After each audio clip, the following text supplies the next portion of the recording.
Chers internautes, bonjour. Nous sommes aujourd'hui en compagnie de Pascal Boniface. Bonjour Pascal. Bonjour. Alors vous êtes géopoliticien, vous êtes directeur de l'IRIS, l'Institut de Relations Internationales et Stratégiques. Non, je ne fais pas dans la fiscalité, c'est l'IRIS. Ça n'a rien à voir avec la bande dessinée qui parle d'impôts et de gens fortunés. C'est l'IRIS. D'accord. Et vous dirigez également la publication la Revue internationale et stratégique, qui est un trimestriel, Voilà. Qui parle avec chaque fois un gros dossier très détaillé, mais qui donne la parole à des gens de divers horizons et de divers points de vue. Vous intervenez régulièrement également sur différentes émissions à la télévision. Donc ma première question, c'est par rapport à cette conférence qui a lieu aujourd'hui, Tensions autour des colonies. Est-ce que vous pourriez présenter l'objet de cette conférence ? L'objet de la conférence, c'est différentes ONG, Médecins du Monde, B'Tselem, une association palestinienne et puis aussi Première Urgence, qui travaillent sur le terrain, ont voulu montrer, disons, ce qui se passe concrètement. Parce qu'on ne parle pas beaucoup de l'occupation, on parle du conflit, on parle des négociations, on parle de plusieurs choses, mais les méfaits de l'occupation au quotidien sont rarement évoqués parce que on pense que c'est difficile de le montrer, que ça peut susciter un peu diviser l'audience et puis que c'est du temps long. Et là, on a eu des exemples concrets de ce qui se passe dans un territoire occupé par rapport à la population, par rapport aux enfants. Et ces différentes ONG, dans leur diversité, ont travaillé ensemble pour faire une sorte de montrer la réalité de l'occupation. D'accord. Oui, c'est vrai qu'il y avait des images qui étaient vraiment très poignantes, notamment des témoignages d'enfants. Comme on dit, la vérité sort de la bouche des enfants. Alors, ma deuxième question, tout simplement, c'est la France, puisque vous êtes quand même spécialiste de la politique et de la géopolitique, la France s'oppose-t-elle aujourd'hui à la construction de nouvelles colonies ou au contraire, est-ce qu'elle laisse faire? C'est une question un peu binaire, exprès.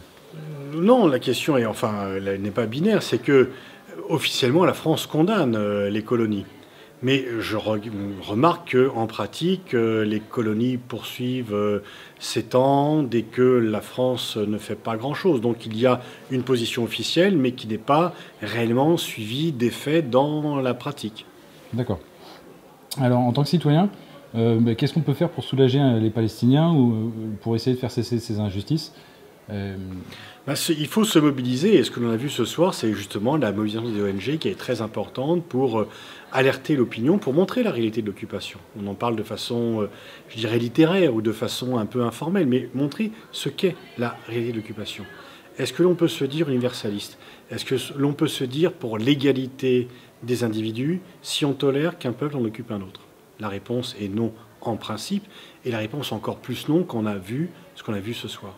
Et donc il faut effectivement informer, mobiliser pour que, dans l'intérêt de tous, d'ailleurs aussi bien des Israéliens que des Palestiniens, parce que la poursuite de l'occupation vient corrompre idéologiquement, humainement la société israélienne pour mettre fin à cette occupation et que les deux peuples soient sur un pied d'égalité, ce qui n'est pas le cas aujourd'hui. D'accord. À titre personnel, qu'est-ce que vous pensez des appels au boycott, que ce soit pour les territoires occupés ou que ce soit pour Israël en général ? Il y a deux façons de voir les choses. Enfin, il n'y a pas d'appel au boycott général, mais c'est vrai que les produits qui viennent des colonies ne doivent pas être admis parce les colonies sont illégales, donc il faut être cohérent, etc. Donc on peut avoir un débat sur le boycott plus général d'Israël qui me paraît plus compliqué, mais par contre, ce que je pense, c'est que le fait que les gens qui réclament le boycott, c'est une opinion politique, on peut être pour ou contre, mais que ce soit pénalisé, et que en France aujourd'hui, la circulaire Alliot-Marie soit poursuivie par une mise à justice qui représente autre chose, Madame Taubira, et que ça devienne une circulaire finalement Alliot-Marie Taubira est profondément troublant. D'accord, très bien. D'après vous, qui détient les clés d'une paix juste et équitable en Palestine-Israël? C'est une question difficile, mais serait-ce les USA, l'ONU, Israël lui-même? Bien sûr, il faudra qu'Israël accepte la paix, mais Israël n'acceptera pas la paix, le gouvernement israélien n'acceptera pas la paix s'il n'y est pas un peu forcé, comme d'autres gouvernements. Quand on occupe un autre peuple et qu'il n'y a pas de pénalité, qu'il n'y a pas de sanctions à cette occupation, on ne va pas changer. Les Américains, pour des raisons de politique intérieure, ne vont pas non plus faire la pression. Je pense que ce qui va changer, c'est la pression de l'opinion publique mondiale, comme pour l'Afrique du Sud finalement.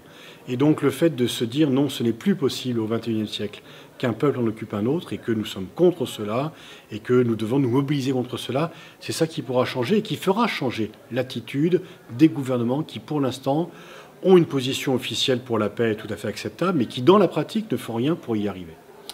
Très bien. Alors, il y a beaucoup de chroniqueurs ou de spécialistes à la télévision qui tentent de présenter l'opposition à la politique parfois injuste du gouvernement israélien comme de l'antisionisme primaire et de l'antisionisme comme de l'antisémitisme. Il y a une confusion qui est savamment organisée entre l'antisémitisme, l'antisionisme et la critique politique du gouvernement israélien, qui est fait pour protéger tout gouvernement israélien de toute critique. L'antisionisme c'est une chose, l'antisémitisme en est encore une autre, donc il n'y a pas de confusion entre les deux. Il y a des juifs qui sont antisionistes parce qu'ils pensent, soit à gauche soit à droite, que les juifs n'ont pas à avoir un État, pour des raisons religieuses ou des raisons politiques. Il y a effectivement des antisémites qui sont antisionistes, mais ce n'est pas... Tous les antisionistes ne sont pas antisémites. Et puis surtout, c'est que ceux qui critiquent politiquement la politique du gouvernement israélien ne sont pas antisémites pour cela. Si par exemple aujourd'hui on critique la politique de Poutine en Crimée, on ne va pas être accusé d'être raciste anti-russe. Si par contre vous critiquez Netanyahou, vous risquez tout de suite d'être accusé d'antisémitisme parce que c'est un rayon paralysant pour la réflexion et pour l'action. Il faut arrêter ce chantage, il faut sortir de ce chantage qui dessert à long terme d'ailleurs la lutte contre l'antisémitisme. Très bien. Alors ma dernière question, c'est que vous venez de publier donc, le livre « La France malade du conflit israélo-palestinien » chez Salvator, sorti chez Salvator. Quel est l'objet de ce livre? Pourquoi est-ce que la France est malade? Alors c'est un constat du fait que c'est bien sûr pas le problème le plus important pour la France. Il y a des problèmes plus importants, le chômage, l'économie, etc. Mais c'est le problème qui clive le plus, qui crée le plus de rejet, de haine, qui divise y compris les familles, qui font que les amis ne se parlent plus. J'ai des amis qui ne me parlent plus depuis que j'ai pris position pour la Palestine. Et donc, on est en train de mettre Israël entre certains Français et d'autres. C'est extrêmement dangereux.